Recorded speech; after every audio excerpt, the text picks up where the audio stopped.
नमस्कार मैत्रिणींनो. तर पहा, हे झालेलं आहे 40 मापाचं पेपर पॅटर्नवरून कटिंग केलेलं ब्लाऊजचं संपूर्ण स्टिचिंग. आणि कसं सुंदर झालं आहे की नाही ब्लाऊज. बऱ्याच मैत्रिणींच्या माझ्या रेग्युलरली कमेंट्स येतात. व्हिडिओ टाकायला थोडासा वेळ झाला आहे, पण आज आपण बघणार आहोत रेडी डिझाईन असलेला ब्लाऊज पीस आणि त्यावरती ब्लाऊजचं कटिंग कसं करायचं आणि कटिंग केलेल्या ब्लाऊजचा गळा वगैरे प्रॉपर बाही कशी सेटल करायची, व्यवस्थित कसं ठेवून त्याचं फिनिशिंग कसं यायला पाहिजे, ह्या सगळ्या गोष्टींवरती मी छोट्या छोट्या टिप्स दिलेल्या आहेत. त्यामुळे शिवण्याचा व्हिडिओ शेवटपर्यंत नक्की बघा. आणि याचा कटिंगचा जो व्हिडिओ आहे तो मी ह्या व्हिडिओच्या डिस्क्रिप्शनमध्ये त्याची लिंक देते, तो सुद्धा नक्की जाऊन चेक करा, म्हणजे याचं कटिंग कसं केलं हे सुद्धा समजेल. यामध्ये आपण 4 इंचाची बाही घेतलेली आहे आणि मुंड्यामध्ये बाही कमी पडू नये यासाठी पण मी काही टिप्स तुम्हाला दिलेल्या आहेत. सो लवकरात लवकर जाऊन व्हिडिओ चेकआउट करा. सो मी इथे कटिंग करून घेतलेलं आहे. आता आलेलो आपण शिलाईसाठी. तर शिलाई करताना जी मी बाही घेतलेली आहे तिचा जो मेन फॅब्रिक आहे त्या मेन फॅब्रिकवरती मी अस्तर ठेवलं आहे सरळ बाजूने, म्हणजे मेन फॅब्रिक जे आहे ते सरळ वरती असलं पाहिजे आणि त्यावरती अस्तर असलं पाहिजे. ओके, अशा पद्धतीने पहा. आता हे जी डिझाईन आहे छोटीशी डिझाईन आहे, याचा मी मध्य काढते आणि त्यानंतर अस्तर जे आहे अस्तरचा सुद्धा मध्य काढायचा आणि अर्धा इंच खाली घ्यायचं, कारण आपण अर्धा इंच शिलाई मार्जिन घेतो आहे अस्तरची बाही. त्यानंतर इथे बाहीला बघा फॅब्रिक थोडंसं कमी आहे, त्यामुळे मी इथे जॉईंट देते आहे. तर सेम आपल्याला प्लेन फॅब्रिक घ्यायचं आहे. जर तुमचं डिझायनर असेल तर डिझाईनवालं फॅब्रिक जरी तुम्ही तिथे अटॅच केलं तरीसुद्धा चालेल. तर मी जेवढं हवं तेवढं फॅब्रिक घेतलं आहे. सरळवरती सरळ ठेवून अर्धा इंच शिलाई मार्जिन दिले आणि वरून दापटीप द्यायची, जेणेकरून ब्लाऊजचं जे फॅब्रिक आहे ते फिसकत वगैरे नाही. वरून दापटीप दिल्यानंतर बऱ्याच जणींना असं वाटतं की दापटीप दिल्यानंतर ती दिसते, पण ती नाही दिसत, कारण आपण बऱ्यापैकी ती मुंढ्यामध्ये जाते त्यामुळे दिसत नाही ती. एक साईडला जॉईंट दिला कारण कमी पडत होतं. तर हा असा छोटी बाही असल्यामुळे याला थोडासा आपण कर्व शेप दिला आहे, कारण मुंढ्यातलं जे मार्जिन आहे ते खूप कमी पडतं आणि बऱ्याच जणांना कम्फर्टेबल नसतं ते, तर त्यामुळे मग मी ते वाढवलेलं आहे. तर नक्की चेकआउट जर व्हिडिओ केला तुम्ही कटिंगचा तर तुम्हाला हे पाहायला मिळेल. आता मी काय केलं, अर्धा इंच शिलाई मार्जिन कवर केली आणि टिप टाकून घेतली. आता इथे कर्व शेप असल्यामुळे ह्याला नॉचेस द्यायला विसरायचं नाही, नाहीतर मग बाहीमध्ये घोळ येईल पुन्हा मेन फॅब्रिक आणि अस्तरमध्ये. नॉचेस देऊन मी हे पलटी केलं आणि आता साईडला टिप्स टाकून घेतल्या. सो अशाच प्रकारे आपल्या दोन्ही स्लीव्स तयार झालेल्या आहेत मस्त अशा व्यवस्थितरित्या. आता आपण घेऊया फ्रंट पार्ट. आता फ्रंट पार्टला काहीही प्रकारची डिझाईन नव्हती, त्यामुळे मग मी फ्रंट पार्ट पंचकोनी घेतलेला आहे आणि सरळ घेतलेला आहे. सो मेन फॅब्रिकवरती आहे अस्तरवरती मी जो गळा आहे तयार केलेला तो मी कट करून घेतला. आता सरळ भागावरतीच आपल्याला अस्तर ठेवायचं आहे. सो दोन्ही पार्ट मी वेगवेगळे केले आणि 1/2 इंच मार्जिन कवर करून आपल्याला इथे टिप टाकून घ्यायचे.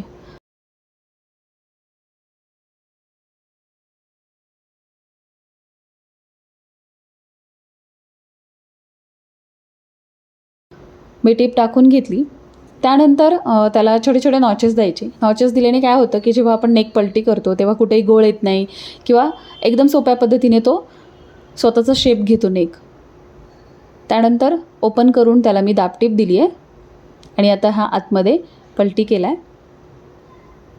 फक्त ह्याच्या हुकाय पट्टीला आपल्याला टिप टाकून घ्यायचे, कारण आपण शोल्डर इनविजिबल जोडणार आहोत. बऱ्याचदा शोल्डर ओपन राहतात, मग ते शोल्डरच्या इथून अर्धा इंचाचा भाग आपल्याला बाहेर दिसतो. तर आता फिनिशिंग तुम्ही जेवढी चांगली कराल तेवढं तुमच्या कस्टमरला तुमचं ब्लाऊज आवडतं. त्यामुळे मी म्हणेल की इनविजिबल शोल्डर तुम्ही जोडले तर नक्कीच तुमच्या ब्लाऊजमध्ये सुधारणा होईल. मी हुकाय पट्टीच्या बाजूला टिप टाकून घेतली आणि हे झालं एक साईडचा पार्ट. सेम त्याच पद्धतीने मी दुसऱ्या बाजूचाही पार्ट तयार करून घेते आहे. त्यानंतर मी घेतलेत प्रिन्सेस कटचे साईडचे भाग, जे फिटिंगच्या बाजूचे असतात ते आपल्याला उलट्याच भागावरती अस्तर जोडायचं आहे. तर मी उलट्या भागावरती दोन्ही पार्ट व्यवस्थित ठेवून घेतले आणि साईडला 1/2 इंच मार्जिन कवर करून मी टिप टाकून घेतली. जेव्हा पण तुम्ही मोठ्या साईजचं ब्लाऊज बनवता तेव्हा तुम्हाला एक टिप देते. त्यामध्ये तुम्हाला काय करायचं आहे, बॅक पार्टपेक्षा पुढचा भाग उंचीपेक्षा जास्त ठेवायचा आहे, जेणेकरून ब्लाऊज पफमध्ये खूप छान बसतो आणि शोल्डरपासून खाली येत नाही. तर अशा आपल्या छान छान टिप्स असतात. ह्या पॅटर्नमध्ये सुद्धा मी तसंच केलेलं आहे. आपले जे तयार पेपर पॅटर्न आहेत त्यामध्ये सुद्धा मी जे काही आपल्या ब्लाऊजची पाठीमागची उंची असते त्यापेक्षा समोरच्या भागाची उंची जास्त असते, कारण समोरच्या भागाला आपण आपले कप्स असतात म्हणजे चेस्टमध्ये ती परफेक्ट बसावी, ह्यासाठी परफेक्ट असं हे कटिंग तुम्ही करणं खूप गरजेचं आहे. हे पार्ट जोडून घेतल्यानंतर आता मी आली मेन भाग म्हणजे आपला बॅक पार्ट, ज्याला डिझाईन होतं. आता ह्यामध्ये थोडंसं लक्षपूर्वक बघाल तर मी काय केलं, सरळ भाग वरती ठेवला आणि त्यावरती अस्तर ठेवलं आणि जो गळ्याचा आकार होता चौकोनी होता. गोल जरी असला तरी तुम्हाला सेम पद्धतीनं करायचं आहे. मी चौकोनी इथं कस्टमरच्या रिक्वायरमेंटप्रमाणे घेतलेला आहे. तर मध्ये जो गळा आहे तो छोटा होता आणि तो कस्टमरला फ्रंटला पण नको होता, तर तो मी कट करून अटॅच पण करू शकत नव्हते, कारण तिथं डिझाईन वाया गेलं असतं. किंवा बॅक साईड हुक असता तर मग मला करता आला असता, पण बॅक हुक नसल्यामुळे आपल्याला तिथे जॉईंट पण ठेवायचे, खूप गोष्टी ॲडजस्ट करायच्या असतात. मग मी काय केलं, मधला जो भाग आहे तो जेवढा सरकवता येईल तेवढा मला फॅब्रिकवरती सरकवलेला आहे आणि मी तिथे एक पिन लावून घेतली, जेणेकरून तो डिझाईनमध्ये आला नाही पाहिजे बाहेरच्या भागाला, म्हणजे पाठीमागच्या भागाला. तर मी बऱ्यापैकी सरकवून घेतला आणि मध्ये पिन टाकून घेतली आणि आता मी गळ्याला फिनिशिंग देणार आहे, टिप टाकणार आहे.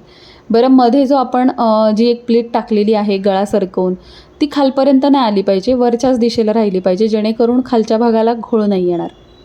तर पहा, मी असं मॅनेज करून मधला जो भाग आहे तो व्यवस्थितरित्या ॲडजस्ट करून टिप टाकून घेतलेली आहे.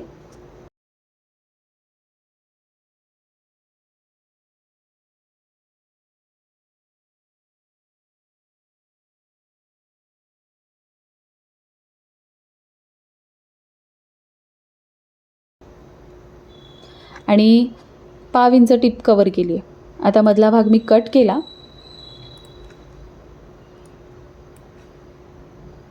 आणि मी नॉचेस दिले व्यवस्थित, ओपन करून अस्तरच्या भागावरती एक दाबटीप दिली आणि पलटी करून घेतला. आता इथे आपण कमरपट्टी जोडणार आहोत.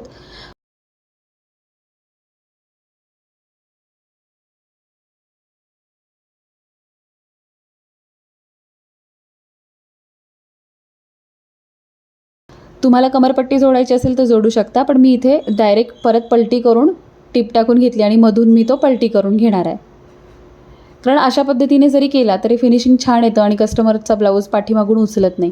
पाठीमागून ब्लाऊज उचलण्याची हे सेम कारणं असतात की तुम्ही पाठीमागची आणि समोरची ब्लाऊजची उंची सेम घेत असता, त्यामुळे तसं होतं. त्यामुळे समोरची उंची जर तुम्ही जास्त घेतली तर मागच्या बाजूने ब्लाऊज उचलणार नाही किंवा शोल्डर पुढे येणार नाही. असे खूप गोष्टी आहेत की ज्या खूप टिप्स आहेत की ज्या तुम्हाला माझ्या व्हिडिओमार्फत पाहायला मिळतील, शिकायला मिळतील आणि नक्कीच तुमच्या ब्लाऊजमध्ये शिवताना चुका होणार नाहीत. तर हे बघा, मी पलटी करून घेतलं. आता बॉटमला मी एक टिप टाकून घेते आणि आता गळ्याला पण मी टिप टाकते.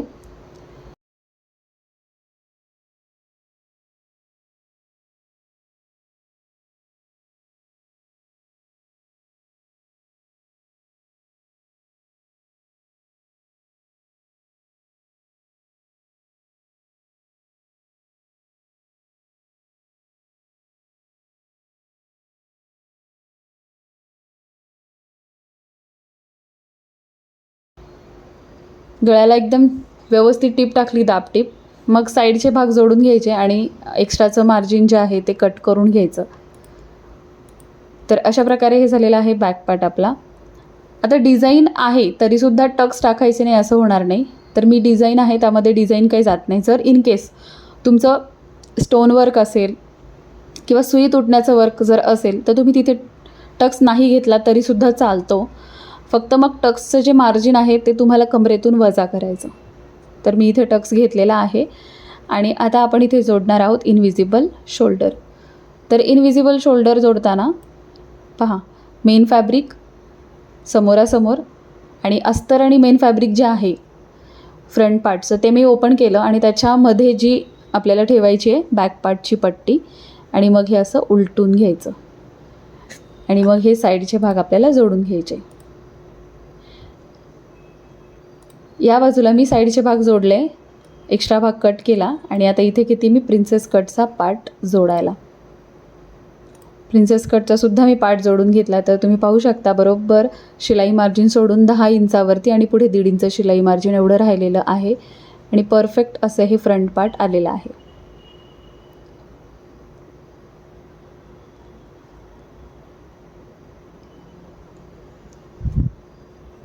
आता इथे मी पफ थोडासा जास्त येण्यासाठी हुक आय पट्टीच्या बाजूला मी त्याचा सेंटर घेतला आणि तिथे मी एक टक्स टाकून घेतला साधारणतः 1/2 इंचाचा, जो आपण 4 टक्सला कसा टाकतो त्याच पद्धतीने, जेणेकरून पफ अजून छान येतो. आणि हुकाय पट्टी जास्त झाली असेल तर ती छोटी पण होते. अशा 2 गोष्टी असतात. सो त्यामुळे तुम्ही नक्की टक्स टाकू शकता हुकाय पट्टीच्या बाजूने. त्याच पद्धतीने मी ह्या साईडलासुद्धा पहा ओपन केलं जे फ्रंट पार्ट आहे आणि त्यामध्ये बॅक पार्टचं शोल्डर पट्टी ठेवली आणि इथे टिप टाकली. नेहमी आपण शोल्डरला आहे ना डबल टिप टाकायची, जेणेकरून फिनिशिंग अजून जास्त छान येतं. यालासुद्धा मी साईड पार्ट जोडून घेतले आणि प्रिन्सेस कटचा साईडचा भाग जोडला. यानंतर आता आपल्याला जसं आपण त्या साईडला टक्स टाकला तसाच या बाजूलासुद्धा टक्स टाकायचा हुकाय पट्टीला. आता इथे आपल्याला फ्रंट साईडला कमरेच्या बाजूला फिनिशिंग द्यायचं आहे आणि हुकाय पट्टी जोडायची. तर हुकाय पट्टी कशी जोडायची याचा सेपरेट व्हिडिओ आहे आपल्या चॅनलवर, तुम्ही नक्की जाऊन चेक करा. तर आता इथे मी कमरेला कमरपट्टी जोडते. बॅकला जशी आपण कमरपट्टी जोडतो तशीच जोडायची. साधारणतः 1.5 इंच उंचीची पट्टी काढायची आणि खालच्या बाजूला अर्धा इंच मार्जिन कव्हर करायचं. त्यानंतर ओपन करून त्याला दाबटीप द्यायची आणि आतमध्ये पलटी करायची आणि नंतर आपण त्याला हात शिलाई करू शकतो.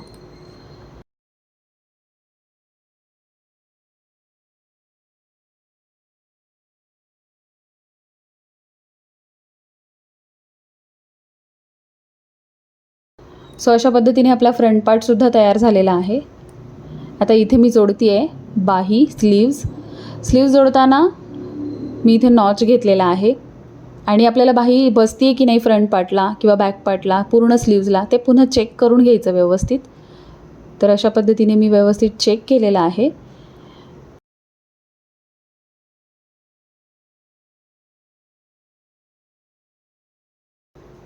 तर आता इथे मी करते जॉईंट. तर बाही जोडताना आपल्याला अर्धा इंच शिलाई मार्जिन घ्यायचं आहे आणि अगदी हळूवारपणे मुंढा न ओढता, बाही न ओढता आपल्याला बाही व्यवस्थित जॉईंट करून घ्यायची. एकदम सावकाश पद्धतीने मी बाही जॉईंट करून घेतली आणि त्यानंतर फायनली मी इथे बघा 1.5 इंचावरती प्रॉपर असं फिटिंग करून घेते. आता इथला थोडासा माझा फिटिंगचा पार्ट जो आहे तो माझ्याकडनं डिलीट झालेला आहे, छोटासा व्हिडिओ. आणि फायनल हे दोन्ही साईडचं मी फिटिंग करून घेतल्यानंतर हे आहे ब्लाऊजचं फायनल लूक. तर बॅक साईड पाहू शकता, बॅकला जी छोटासा गळा होता तो आपण इथे काढून टाकलेला आहे आणि हे जे डिझाईन आहे ते पूर्ण बॅकला आपण घेतलेलं आहे. आणि फ्रंट पार्टसुद्धा खूप सुंदर तयार झालेला आहे. याचा तुम्ही पाहू शकता कप साईजमध्ये सुद्धा खूप छान बसलेला आहे हा ब्लाऊज. सो याची शिलाई तुम्हाला कशी वाटली हे मला नक्की कमेंट करून सांगा. यामध्ये मी काही छोट्या टिप्स देण्याचा प्रयत्न केला आहे, त्यासुद्धा तुमच्या ब्लाऊजमध्ये यूज करा आणि त्यासुद्धा टिप्स तुम्हाला उपयोगी आहेत की नाही ते सुद्धा नक्की सांगा. तर आणि आजचा व्हिडिओ आवडला असेल तर व्हिडिओला नक्की लाईक करा. आपल्या चॅनलवर नवीन असाल तर चॅनलला जरूर सबस्क्राईब करा. चला भेटूया पुढच्या एका छानशा व्हिडिओसोबत. Bye everyone.